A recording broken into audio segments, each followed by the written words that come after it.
Welcome again. Welcome back to the second half of our program on Transformative Agreements. My name is Chris Kenneally. Guten Tag, good afternoon, welcome. Judging by their growing number, Transformative Agreements will play a prominent role in the open access dimension of scholarly publishing over the years ahead. As the product of negotiations between two parties, publishers and institutions, each Transformative Agreement is as different as every marriage. Many types of Transformative Agreements exist, but again, like marriages, these agreements all strive to achieve harmony. And that's no small challenge in an environment that in the last decade has seen much discord. Transformative Agreements typically move publishing business models away from subscription fees to contract-based packages that combine institutional access to publishing and reading, or reading and publishing. And reading and publishing. The transformation underway is not limited to financial considerations, however. We are also seeing transformation in critical relationships that are likely to lead to innovations in the creation and dissemination of research. Such a degree of systemic change in scholarly publishing raises important questions for all stakeholders involved. My panel today of licensing, publishing, and technology experts are here to offer their insights. I want to welcome them. From the very far right as I look, I want to welcome Sybille Geisenheyner. Sybille, welcome. Sybille Geisenheyner is Sales Manager for Europe, Middle East, Africa, and India for the Royal Society of Chemistry, and she is a member of the RSC's Open Access Strategy Group. She was part of RSC's negotiation with the Massachusetts Institute of Technology in Boston for the first read and publish deal outside of Europe. Immediately to my right is Susie Winter. Susie, welcome. Susie Winter is Director of Communications and Engagement Research at Springer Nature. She joined Springer Nature from the Publishers Association, the trade association for the publishing industry in the UK. To my left is Dr. James Milne. Jim, welcome. Jim is acting president of the American Chemical Society's Publication Division. Through its publications division, ACS publishes 60 peer-reviewed journals, numerous ebooks, and the renowned Chemical and Engineering News weekly magazine. He is currently, as of this today, I guess, vice chair of STM. Has it happened? Sure. You are now chair, okay. And just maybe yesterday became chair of the board at STM. And then to the far left as I look is Mark Seeley. Mark, welcome. Mark consults in science, publishing, and legal issues through SciPubLaw. He retired in January 2018 from a position as Senior Vice President and General Counsel for Elsevier. Mark serves on the board for the Copyright Clearance Center, and he is adjunct faculty at Suffolk University Law School in Boston, teaching international copyright law. And Susie Winter, I want to begin with you because in the summer, in August, Springer Nature announced a deal of its own with Project Deal, the consortium in Germany representing some 700 various institutions. Tell us briefly about why that agreement is so important and it's such a sea change, but also how it fits in with Springer Nature's approach strategically to open access. It's just one piece. It's not the end of the story. That's absolutely right. And can everyone hear me with the microphone working okay? Yes, I mean that's a big opening question. But yes, so we're delighted in August to sign that agreement. We're a little bit frustrated that Wiley got there first, but it was fantastic to see that back in January as well. From Springer Nature's perspective, that did take the number of our read and publish deals that we have up to 11, so over 10 now. So that was very exciting as well. And one of the reasons, it was Project Deal. So Germany is a great research company that we want, a country that we want to work much closely with. But one of the reasons why we were so excited is that we have seen from the evidence that we have gathered and the research that we've done is that actually these deals can really be very transformational to encourage people to publish open access and actually really drive that transition that we're all trying to see to open access. For example, one of the 4 most mature markets where we've got these deals at the moment, we're seeing between 70... Which are? which are, oh, you're testing me now, UK, Netherlands, Sweden, and Austria. We're seeing between 73 and 90% of our authors in those countries publishing open access. So we can really sort of see that they've got a fantastic ability to really drive that transition. But as you rightly say, that's not the only thing that we think us as publishers actually can and should be doing as an industry to do that. Part of it is connected to those numbers that we're talking about. For example, in the UK, we're about 77% of authors publishing open access with us. That still leaves 23% who aren't, for a variety of reasons. So we need to sort of work out why is that the case and what can we actually do to get that 77% up higher as well. And I think part of it that we've identified, and again, it's in another piece of research that we have done, that really shows the benefits to authors of publishing OA in terms of increased citations, increased downloads, increased broader impact via metric scores. So there's a real benefit to authors for doing that. And I think we need to look at ourselves as publishers about, are we doing enough to actually communicate those benefits? Are we being active enough? Are we still being quite passive as to our authors' publishing choice? Or should we see a shift in our approach to be far more active, say, no, actually, you have a deal in this country, and therefore, why aren't you publishing OA? Right, well, I want to stay on that point because it's important. These transformative agreements, they're often cast as transforming the financial relationship, the business relationship with the institutions. But you're touching on an important point, which is it's transforming the relationship with the researchers and the authors and the readers as well. Absolutely, and I think it's obviously been in the spotlight very much in Europe at the moment with Plan S, and that has come from a frustration that the industry, which is normally meant to be publishers, are not moving fast enough to open access. But so we sort of see that this is a way of actually really harnessing that transition and moving it faster.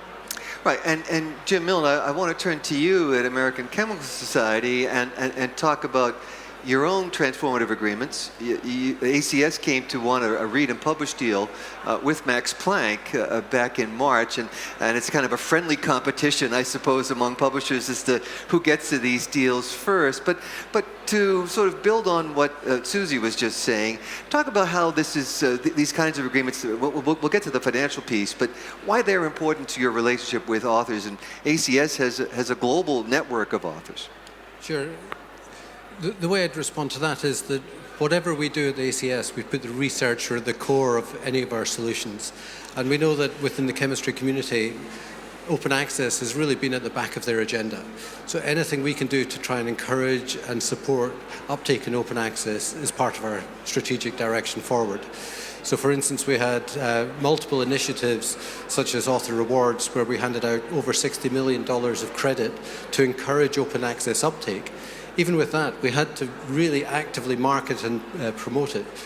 Offset deals is part of that solution as well. So Max Planck is one of the most progressive institutes in terms of securing arrangements across all publishers. Similar to other publishers, we've got many transformative agreements now as well. These are ways that we can simplify the process for researchers so that they are at the heart of everything we do. The simpler we can make it for them to submit, undertake peer review, and then get published and have their research accessed. That's good from our perspective because it's supporting the community. And one of the main things that we've been working on as well in the past is the simplicity of using open access credits within these transformative agreements. So the author has the simplest process going, so they are encouraged to use the open access credits and then basically get back to the lab bench to do more research, because we shouldn't be putting burdens or hurdles in their way in that regard. Right, and I know it's important to you in ACS. It's not about only making things as frictionless as possible, but to the extent that it can, to providing the researchers with as much freedom to publish where they want to, not only how they want to, but where they want to.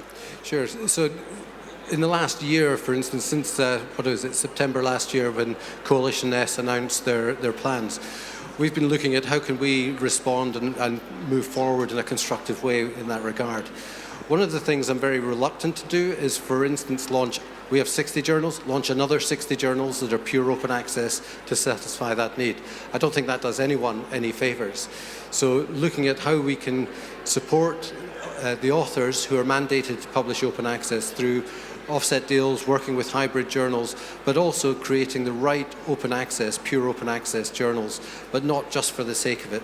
Because the way I really focus on this is, in the next 10 to 20 years, when we look back at where the decisions we make in 2019, 2020, we want it to fit well within the ecosystem of science journals, certainly for the chemistry community. So we're not undermining some long-established journals with great strengths, great usage, great readership.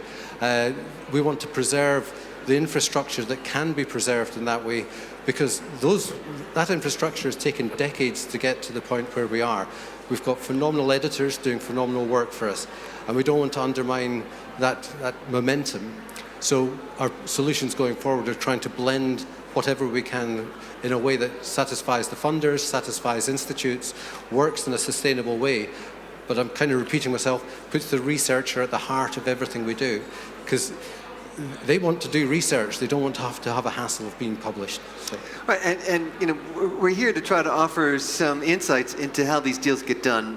We can't talk about the negotiations that happen behind closed doors, but maybe share with us a quick thought on some of the preparation that's involved before you actually sit down with Max Planck or whoever the party might be. Well, my take on this, and I don't get integrally involved in the fine detail of the negotiations, but working with the sales team, we actually work closely with the institute or the coalition to agree on the data that we can all share, because it's quite often the case that the coalitions or the institutes are less aware of the usage or the submissions or the published output. So actually getting some clarity on the data, for instance, the number of articles published, the trends in those number of articles published, and how we can support them in that way. So the first thing is getting the right data there. And some consortia, some institutes are in a sweet spot where it blends nicely. So we can all agree very quickly about an offset deal because it matches nicely. But to give I'll create an example without giving detail. If an organization wants to publish 100% open access, but it's going to treble their cost, they're not in the sweet spot. And then we have to have a different discussion about how we can phase the approach to move forward. But equally, the converse is that if the institute moves to an offset arrangement and they're going to half their cost, they feel they're in a very sweet spot because that's what they're wanting to do. Yet out there, of course, the mixed portfolio and the mixed portfolio of customers is how we have to bring that together in a way that works and keeps the ecosystem running smoothly. Right, and Sybille Geisenheyner with RSC, one of the stated objectives of funders is transparency in these deals, in their relationships with publishers. Talk about the role transparency plays, how much of a challenge that is, and how you are responding to it. Yes, maybe just one first thing. I'm in sales more than 20 years. And even in subscription times, I always agreed with my customers with a handshake at the end.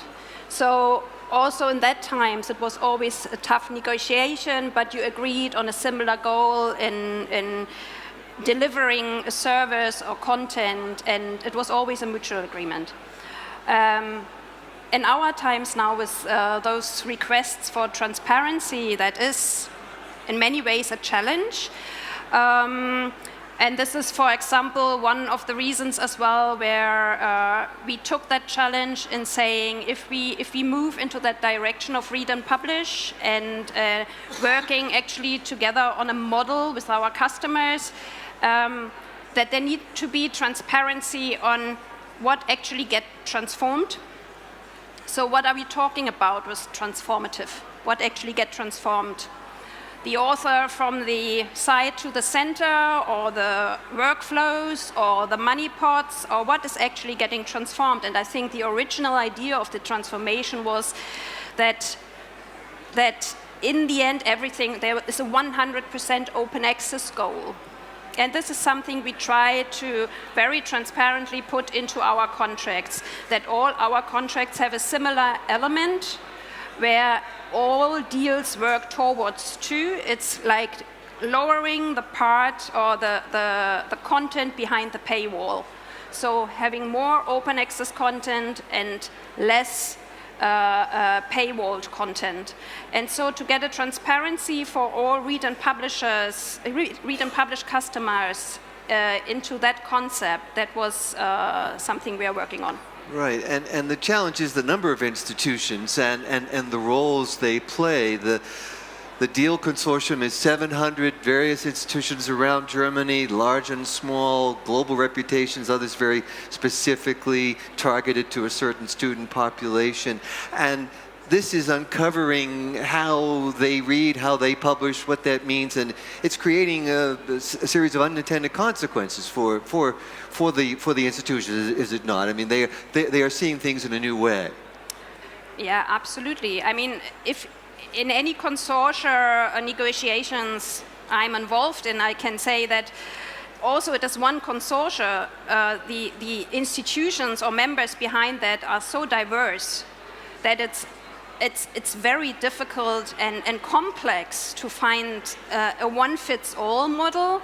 It is some of them are prepared, others are not. Some want it, some are very controversial with open access. It's not a one-fits-all situation you start with.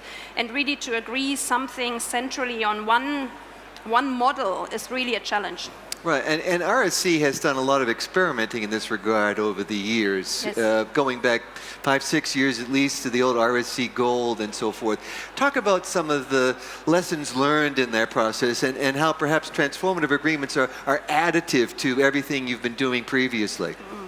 Yeah, I mean, from that perspective, we started the first transformative agreements with our Gold for Gold project in 2013. And from the lessons learned there was that to be an early adopter is not always an easy thing. And many things were not prepared. Actually, workflows were not in place and things like that. So that is something we had to develop and learn. And another thing was also that customers were completely not prepared. It was like forcing them to use the possibility for open access. It was more or less a fight to get those vouchers used. And so it's really a long process. And if you think that's now again 6 years ago, so if somebody is saying, okay, 20% OA after how many years of talking about OA, I think we've gone a big step forward already, but it's not an equal process. And if you take the global element into it, I mean, I just traveled in India, and it's not an issue in India. So you have to keep that in mind as well. So it's a very European theme still. All right. Well, Mark, Seeley, I want to talk to you about these transformative agreements. You're an attorney. There are some unique elements to all these agreements. As we say, it's rather like a marriage. Each one is different. But there would also be some key elements that need to be there. And we've heard about some of them already. Transparency, for example. But there's also elements regarding the copyright and licensing points. Tell us about that. That's right. So it has to be kept in mind that the idea of the transformative agreements is an alternative. It's meant to take a path towards open access. There are, for example, other methods of compliance with Plan S, have to do with deposit and repositories and the like, but this is about open access. So there are issues about the author retention of copyright, for example, which is a pretty traditional element in gold open access. That certainly is identified here. The use of particular licenses, CC BY, is encouraged. I don't think it's completely restrictive, but I think it is encouraged. And then a number of the transparency elements that have already been discussed here today, sort of progress reports and dashboards, are also quite important in the overall process. And then finally, many of the workflow requirements, including things such as particular methodologies in terms of ORCID identifiers and the like. These are all the elements. You can go online and you can see many of these elements, and there is a repository of agreements which are being held and maintained, I have to say that there's a lot of variation amongst those templates, so it's sometimes difficult to just kind of pick one. But these are the strong common themes. Right, and all those variations raise uncertainties, challenges in negotiations. And talk about some areas that you would be watchful of if you were involved. Well, I think the question about transparency and progress reporting, I suspect that in most publisher relationships with individual institutions, the idea of transparency is a positive one and not that difficult. It might be, however, that a publisher deciding to be incredibly transparent about things to their competitors, to other publishers, could raise more concern. So I think sometimes the transparency issue is one that will be a bit delicate. But frankly, I also think a major question here really has to do with the fact that we have a lot of publishers and a lot of institutions and a real sort of negotiation scrum. I would say there's a bit of a bottleneck there. And I think that does present a problem, and I'm sure that with more examples of agreements, more model agreements, that will be simplified over time. But I do sense at the moment there is a bit of a bottleneck. Right. Well, a quick last question for the publishers on the panel here. These are deals with specific terms, 3 years, 4 years, and so forth. Tell us briefly about the things you're already thinking about when you're going to get there to 2021, 22, 23, and how you're working to ensure that the relationship is a good one, a strong one, and that you'll be back in negotiations on a strong footing. I mean, picking up, I think, on some points that Sybille and I think Jim said as well. Yeah, it is down to that relationship. I mean, these deals are made on the basis of at the end of the day, of those personal relationships as well, and that element of trust and partnership as we go into either it's a new negotiation or a renegotiation. Those two elements actually still have to hold as true as in the renegotiation as they held in the original negotiation in the first place. Right. Sybille Geisenheyner, you're looking to the future. That's a good question. I think there are quite some more challenges ahead in coming and in renewing those things, because there are more or less two scenarios. They are unsuccessful. What are you going to do as a publisher? Are you going to reset? Are you saying it was a pilot and we go back or whatsoever? Or they are really successful and you have an increase of publications of 10, 20%, then the library will say, oh, we can't cover those costs. So I think nobody knows the answer to that now, and that will be an interesting question to actually deal as well. What is going to happen in 3 years? Well, Jim Milne, what's going to happen 2-3 years from now? Well, the thing I would actually pull on, the thing I would actually focus on is more at a macro level, because I think Europe has taken the bold step forward, and we as publishers need to support everything we can do to move forward in that direction. In 3 years' time, we don't know how the rest of the world will have responded, and I think there's an element here that we have to be very transparent about what's happening with funding, how does that work in a macro level, so that the words double dipping don't come back in a offset style arrangement. We need to be able to show how the funding in these offset arrangements for open access complements whatever subscription model still exists. And I think we all agree there won't be a flip to open access within 2 or 3 years, so we're already in that time zone you're talking about. Right, so a great way to end, because I think the advice there is keep an eye on your business locally, but think about it globally as well. I want to thank the panel today, Mark Seeley with SciPubLaw, Jim Milne, Acting President of American Chemical Society, Susie Winter, Director of Communications and Engagement at Springer Nature, and Sybille Geisenheyner, Sales Manager for Europe, Middle East, and Africa and India for the Royal Society of Chemistry. My name is Chris Kenneally for Copyright Clearance Center. Thank you all for joining us this afternoon. Thank you.